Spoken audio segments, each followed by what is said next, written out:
नमस्कार, आदाब, सत श्री अकाल। सुफा न्यूज में आपका फिर से एक बार स्वागत है। देखते हैं दिन भर की खास खबरें।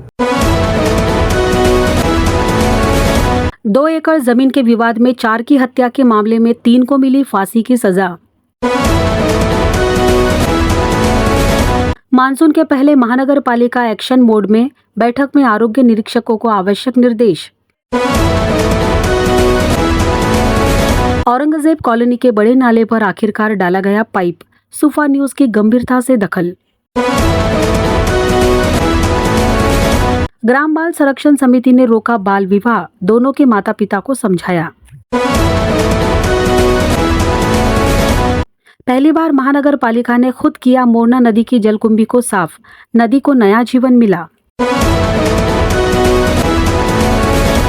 मुर्तजापुर आपूर्ति विभाग की कार्रवाई, 5 क्विंटल सरकारी चावल पकड़ा, वाहन चालक मालक गिरफ्तार।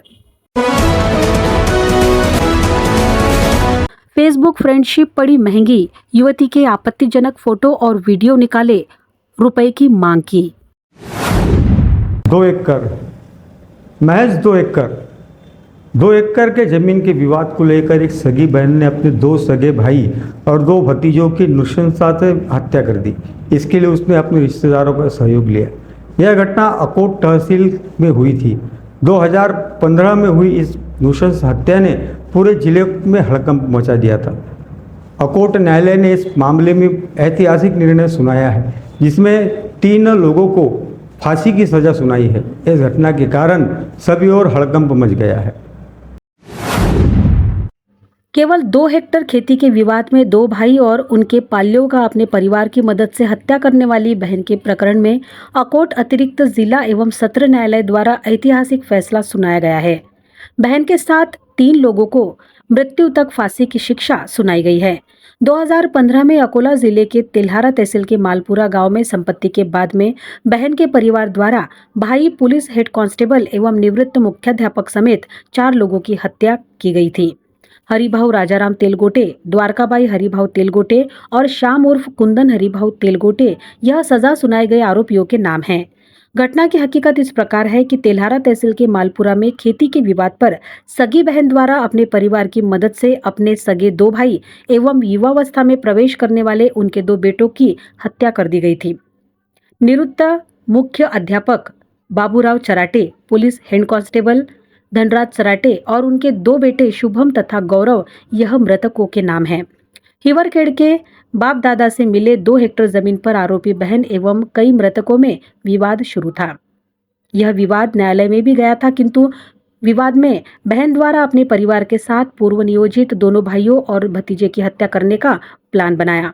आरोपी बहन, जवाई और बेटा ऐसे तीनों ने मिलकर 2 भाई और उनके बेटों का गला चीरकर हत्या की।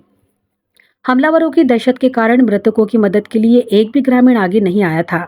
उसके बाद इस प्रकरण में हरिभाऊ तेलगोटे, द्वारका हरिभाऊ तेलगोटे और एक नाबालिग के विरोध में पुलिस ने हत्या के साथ विभिन्न अपराध दर्ज किए थे। अकोट के अतिरिक्त जिला एवं सत्र न्यायाधीश चकोर श्रीकृष्ण बाविस्कर इन्होंने सत्र खटला क्रमांक 57/2015 पुलिस स्टेशन हिवरखेड़ में अपराध क्रमांक 63/2015 में आरोपी क्रमांक 1 हरिभाऊ राजाराम तेलगोटे उम्र 55 वर्ष, द्वारका हरिभाऊ तेलगोटे 50 वर्ष, श्याम उर्फ कुंदन हरिभाऊ तेलगोटे 24 वर्ष, सभी निवासी राहुल नगर, अकोट तालुका अकोट, जिला अकोला। इन आरोपियों के खिलाफ हत्या का अपराध होने से आरोपी को कलम 302, 506, सह कलम 34 भारतीय दंड विधान की धारा के नीचे दिए गए अनुसार शिक्षा सुनाई। भारतीय दंड विधान की धारा 302 सह कलम 34 कलम के अंतर्गत शिक्षा के पात्र अपराध के लिए आरोपी क्रमांक 1 से 3 यह मौत की सजा यानी मरने तक फांसी की शिक्षा और प्रत्येक 50,000 रुपए जुर्माना की शिक्षा सुनाई गई है। मौत की सजा को अमल में लाने के लिए आरोपियों को गले में रस्सी की सहायता से मरने तक लटका कर रखा जाए। भारतीय दंड विधान की धारा 506 भाग 2 सह कलम 34 के अंतर्गत शिक्षा अपराध के लिए आरोपी क्रमांक 1 से 3 इन्हें प्रत्येक 7 वर्ष की सश्रम कारावास एवं प्रत्येक रुपए 10,000 का जुर्माना इस प्रकार की शिक्षा सुनाई गई है। आरोपी द्वारा जुर्माना न भरने पर आरोपी को 1 वर्ष अधिक कारावास की शिक्षा सुनाई गई है, किंतु जुर्माना न भरने पर भुगतने की वैकल्पिक कारावास की शिक्षा आरोपी को स्वतंत्र यानी एक के बाद दूसरी ऐसी भुगतनी होगी। इस पर चारों भी मैयतों के कानूनी वारिस को उन पर निर्भर रहने वाले को नुकसान भरपाई योजना अंतर्गत आर्थिक एवं अन्य सहायक के लिए शासन संबंधी विभाग की ओर से सभी पूर्तता करने प्रस्ताव भेजने के लिए इस न्याय निर्णय की प्रत सचिव जिला विधि सेवा प्राधिकरण अकोला इन्हें भेजी जाए, ऐसे आदेश में पारित किया गया है। इस प्रकरण की पैरवी की सरकारी वकील GL इंगोले ने की। आगामी मानसून को देखते हुए अकोला महानगर पालिका एक्शन मोड में आ गई है। महानगर पालिका उपायुक्त गीता धाकटे ने एक बैठक ली। इस बैठक में महानगर पालिका के सभी वरिष्ठ अधिकारी और आरोग्य निरीक्षकों को आवश्यक निर्देश दिए। उन्होंने स्पष्ट रूप से कहा कि 31 मई के पहले शहर के सभी छोटे बड़े नालों की साफ सफाई हो जानी चाहिए। जिन इलाकों में पानी भरता है उसके ऊपर विशेष ध्यान देना चाहिए। जिला आपदा प्रबंधन समिति की ऑनलाइन बैठक में दिए गए निर्देश के अनुसार अकोला महानगर पालिका के सभागृह में उपायुक्त गीता ठाकरे ने स्वच्छता विभाग की बैठक ली। इस बैठक में क्षेत्रीय कार्यालयों के सहायक आयुक्त विजय पारतवार, विठल देवकते, दिलीप जाधव, देवदास निकालजे, स्वच्छता विभाग के प्रमुख प्रशांत राजूरकर, मोटर वाहन विभाग प्रमुख अनिल बिड़वे, मुख्य स्वास्थ्य निरीक्षक संजय खोसे, सभी स्वास्थ्य निरीक्षक और वार्ड चपरासी उपस्थित थे। इस बैठक में महानगर पालिका उपायुक्त ने प्राकृतिक आपदा प्रबंधन के तहत चल रहे प्री मानसून नाला सफाई की समीक्षा की। साथ ही 31 मई से पहले शहर के सभी छोटे बड़े नालों की सफाई की समीक्षा भी की। गड्ढे से निकाले गए कचरे को शीघ्र उठाने के निर्देश दिए गए। इसके अलावा जिन क्षेत्रों में हमेशा बारिश का पानी जमा रहता है उनकी सूची तैयार कर उस पर तत्काल कदम उठाने और इस कार्य के लिए समर्पित कर्मचारियों की एक विशेष टीम बनाने का निर्देश दिया ताकि वह 24 घंटे तैयार रहे। इसके अलावा उपायुक्त गीता ठाकरे ने बताया कि मोरना नदी के तल को पूरी तरह से साफ रखने की जिम्मेदारी स्वच्छता निरीक्षक की होगी।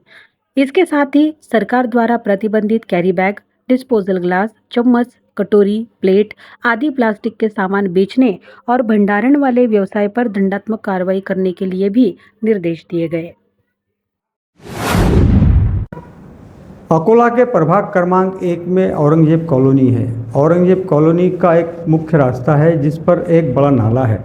इस नाले पर कई साल पहले सीमेंट कंक्रीट का एक पाइप डाला गया था। यह पाइप जगह जगह से फूट गया था जिसके कारण आवागमन संबंधी शिकायतें पैदा हो रही थी, जिस पर सुफा न्यूज द्वारा प्रकाश डाला गया। जिसके बाद महानगर पालिका ने जिसकी गंभीरता से दखल लेते हुए इस नाले पर 2 नए पाइप डालकर स्थानीय नागरिकों को राहत की सांस ली, जिसके लिए नागरिकों ने सुफा न्यूज और महानगर पालिका का आभार माना है। अकोला महानगर पालिका के प्रभाग क्रमांक 1 स्थित औरंगजेब कॉलोनी की ओर जाने वाले मार्ग के बीच एक बड़ा नाला है। इस नाले पर सालों पहले सीमेंट कंक्रीट का पाइप डाला गया था जो लंबे समय से जर्जर होकर कई जगह से फूट गया था, जिसके कारण औरंगजेब कॉलोनी के नागरिकों सहित आसपास के नागरिकों को भारी परेशानी का सामना करना पड़ रहा था। बारिश के दिनों में तो इस नाले का गंदा पानी पूरे मार्ग पर इकट्ठा हो जाता था, जिसकी वजह से कई प्रकार की बीमारियां फैलती थी। यहाँ के औरंगजेब कॉलोनी में फातिमा नर्सिंग होम है, जहाँ महिला रोगी बड़ी संख्या में आती रहती है। महिला रोगी ऑटो अथवा अन्य प्रकार के वाहनों में आई थी। नाले पर डाला गया पाइप जगह जगह से फूटने के कारण इसमें वाहन फंसकर दुर्घटनाग्रस्त हो रहे थे। इसके अलावा रोगियों को शारीरिक परेशानी का सामना करना पड़ रहा था।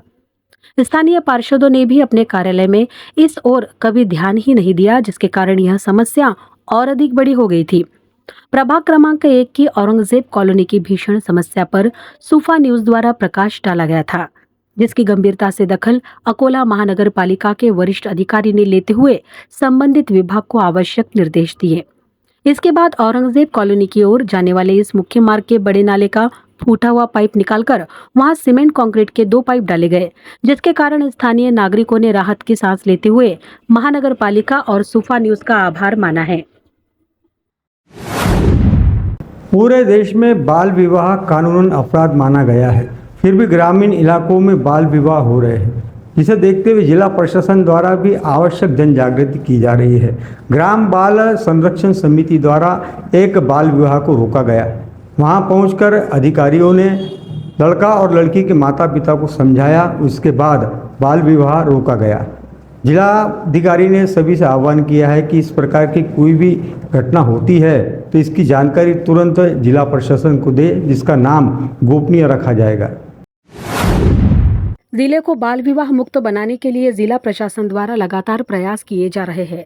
जिला कलेक्टर अजित कुमार ने समझदार नागरिकों और संगठनों से इसके लिए पहल करने की अपील की है। तदनुसार जिला महिला एवं बाल विकास अधिकारी गिरीश पुसतकर के मार्गदर्शन में बाल संरक्षण विभाग ग्रामीण स्तर पर जन जागरूकता पैदा कर रहा है। तेल्हारा तालुका के साउंडला गांव में 16 मई को समिति को बाल विवाह की जानकारी मिली। तदनुसार ग्राम बाल संरक्षण समिति और हिवरखेड़ के पुलिस निरीक्षक साथ ही संबंधित गांव के कर्मचारियों ने संबंधित स्थान का दौरा किया। जब लड़की की जन्मतिथि की जांच की गई तो पता चला कि लड़की नाबालिग है। इस अवसर पर दोनों परिवारों से मुलाकात की गई और उन्हें बाल विवाह रोकथाम अधिनियम 2006 के बारे में जानकारी दी गई। उनसे शपथ पत्र लिया गया है कि जब तक लड़की 18 वर्ष की नहीं हो जाती तब तक उसकी शादी नहीं करेंगे। बाल विवाह से बालिकाओं के स्वास्थ्य पर पड़ने वाले दुष्परिणाम के बारे में भी जानकारी दी गई। बाल विवाह एक बहुत ही गंभीर और चिंताजनक मामला है और बाल विवाह रोकने के लिए जिले को बाल विवाह मुक्त बनाने का निर्णय लिया गया है। यदि ग्रामीण स्तर पर कार्यरत ग्राम बाल संरक्षण समिति के माध्यम से सूचना प्राप्त हो तो त्वरित कार्रवाई कर बाल विवाह रोकना संभव है। हालांकि सभी समझदार नागरिकों सामाजिक संगठनों से अनुरोध है कि जैसे ही उन्हें पता चले कि बाल विवाह हो रहा है वे 1098 चाइल्ड लाइन, जिला बाल संरक्षण सेल और जिला कार्यालय से संपर्क करें। इस प्रकार का आह्वान जिला प्रशासन द्वारा किया गया है। अकोला शहर को दो भागों में विभाजित कर बहने वाली मोरना नदी में जलकुंभी ने अपना साम्राज्य स्थापित कर लिया था। जलकुंभी के कारण मच्छरों की पैदाश तेजी से हो रही थी, जिसके कारण कई प्रकार की बीमारियां फैल रही थी। हर साल महानगर पालिका जलकुंभी निकालने का ठेका देती है, लेकिन संबंधित ठेकेदार केवल बिल निकालने तक अपना काम करते हैं और बिल निकलते ही भूल जाते हैं। इस बात को ध्यान में रखते हुए इस साल महानगर पालिका ने खुद ही अपने स्वास्थ्य कर्मचारियों को लगाकर जलकुंभी निकाली।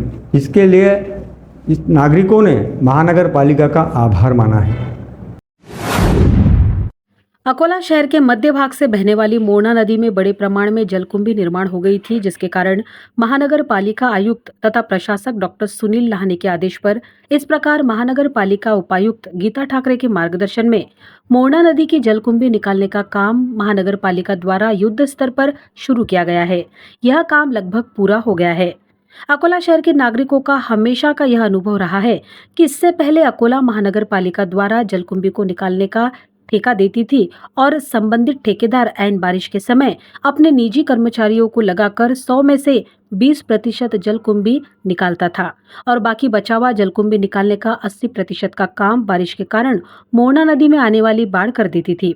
इसके बाद संबंधित ठेकेदार लाखों रुपए बिल निकालता था, जिसमें कुछ प्रतिशत महानगर पालिका के अधिकारी और कर्मचारियों के भी होते थे, परंतु इस साल ऐसा कुछ नहीं हो पाया है। महानगर पालिका ने ही अपने आरोग्य एवं सफाई कर्मियों को जलकुंभी को निकालने के काम में लगाया था, जिसके कारण महानगर पालिका के वेतन पर ही स्वास्थ्य कर्मचारियों ने अपना काम ईमानदारी से करते हुए मोरना नदी की जलकुंभी को पूरी तरह से निकाल लिया है, जिसके कारण मोरना नदी को पुराना वैभव प्राप्त होता दिखाई दे रहा है। जिसे देखते हुए शहर के नागरिक नदी में अथवा नदी किनारे कचरा ना फेंके, निर्माल्य नदी में ना डालते हुए घर की कुंडी अथवा पेड़ों में डाले अथवा खुली जमीन में गड्ढा कर उसमें डालें और नदी स्वच्छ रखने के लिए महानगर पालिका को सहयोग करें। जो लोग नदी किनारे भैंसों का व्यवसाय करते हैं वह गोबर और कचरा नदी में न डालें, इस प्रकार का आह्वान किया गया है। मोरना नदी महानगर पालिका क्षेत्र के आकोली से रेलवे ब्रिज तक 4.3 किलोमीटर के पात्र में थी और अभी तक तकरीबन 4 किलोमीटर तक जलकुंभी निकालने का काम पूरा हो गया है। आने वाले सप्ताह भर में ही इस नदी की संपूर्ण जलकुंभी निकलने का काम पूरा होगा। विशेष बात यह है कि नदी से जलकुंभी को निकालने के बाद उसे तुरंत नष्ट किया जा रहा है, जिसका कचरा भोड़ प्रकल्प में भेजा जाएगा। मोरना नदी से जलकुंभी पूरी तरह से साफ होने के कारण नदी किनारे रहने वाले नागरिकों ने राहत की सांस ली है और उन्हें मच्छर से भी निजात मिली है, जिसे लेकर नागरिकों ने अकोला महानगर पालिका प्रशासन का आभार माना है। मूर्तिजापुर तहसील के अंतर्गत आने वाले माना में एक व्यक्ति द्वारा राशन का अनाज खरीदकर अपने वाहनों में रख रहा है। इस प्रकार की सूचना मूर्तिजापुर आपूर्ति विभाग को मिली थी, जिसके बाद मुर्तिजापुर आपूर्ति विभाग के अधिकारियों ने माना पहुंचकर छापे की कार्रवाई की। इस कार्रवाई में सरकारी चावल 5 क्विंटल वाहन जब्त किया। इस कार्रवाई में वाहन के चालक और मालिक पर अपराध दर्ज किया गया। आपूर्ति विभाग ने मूर्तिजापुर तहसील के माना विभाग में छापे की कार्रवाई की। इस कार्रवाई में एक लाभार्थी से अवैध रूप से सरकारी चावल की खरीद में शामिल होने की जानकारी उजागर हुई। इस छापेमारी में 5 क्विंटल चावल और वाहन जब्त किया गया। इस कार्रवाई में चालक और मालिक के खिलाफ आवश्यक वस्तु अधिनियम 1955 की धारा 7 और 3 के तहत आपराधिक मामला दर्ज किया। मूर्तिजापुर तहसील के माना में जामठी बुजुर्ग निवासी नितिन आठवले यह लोगों से अवैध रूप से चावल खरीदकर उसके वाहन में भरते पाया गया। इस दौरान मूर्तिजापुर तहसील कार्यालय की आपूर्ति निरीक्षक भावना दत्ताले ने छापे की कार्रवाई की। इस कार्रवाई में 5 क्विंटल चावल पाया गया, जिसे सरकारी गोदाम में जमा किया गया। इस कार्रवाई में वहां सही तो वजन काटा आदि जब्त कर माना पुलिस थाने के कब्जे में दिया गया। इस कार्रवाई में वाहन चालक नितिन आठवले और वहां मालिक मोहम्मद आसिफ मोहम्मद यूसुफ के खिलाफ मामला दर्ज किया गया। यह कार्रवाई आपूर्ति निरीक्षक भावना दत्ताले, मंडल अधिकारी प्रफुल्ल काले, तलाठी गणेश भारती ने की। शेगांव तहसील की एक पढ़ी लिखी युवती पुणे में नौकरी कर रही थी। इस दौरान उसकी मित्रता फेसबुक पर एक युवक से हुई, जिसके बाद युवक ने उसके साथ शारीरिक संबंध बनाए और उस क्षण के फोटो और वीडियो निकाल ली। कुछ समय बाद उस युवक ने उस युवती को ब्लैकमेल करना शुरू किया। इसके अलावा उसने 2 लाख रुपयों की मांग भी की, जिसकी शिकायत युवती ने अपने पिता से की, जिसके बाद पिता ने शेगांव पुलिस थाने पहुंचकर युवक पर शिकायत दर्ज कराई। पुलिस ने यह मामला पुणे में होने के कारण इस मामले को पुणे में रेफर किया है।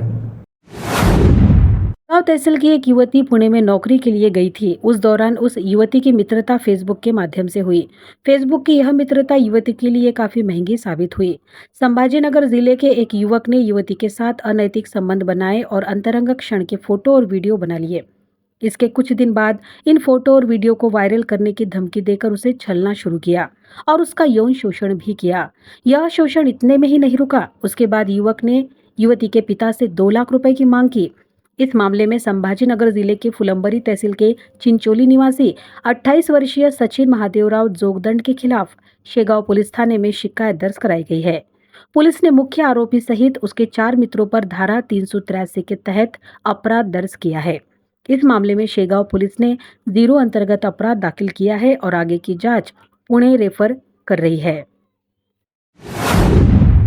समाचारों में आज तक के लिए बस इतना ही। कल हम फिर मिलेंगे नए समाचारों के साथ। तब तक आप देखते रहिए सोफा न्यूज, आम आदमी की आवाज़। यदि आपने हमारे चैनल को सब्सक्राइब नहीं किया है तो सब्सक्राइब जरूर करें, शेयर करना ना भूलें और बेल आइकन बटन जरूर दबाएं, ताकि आपको दिन भर की लेटेस्ट खबरें समय समय पर मिल सके। तब तक के लिए नमस्कार।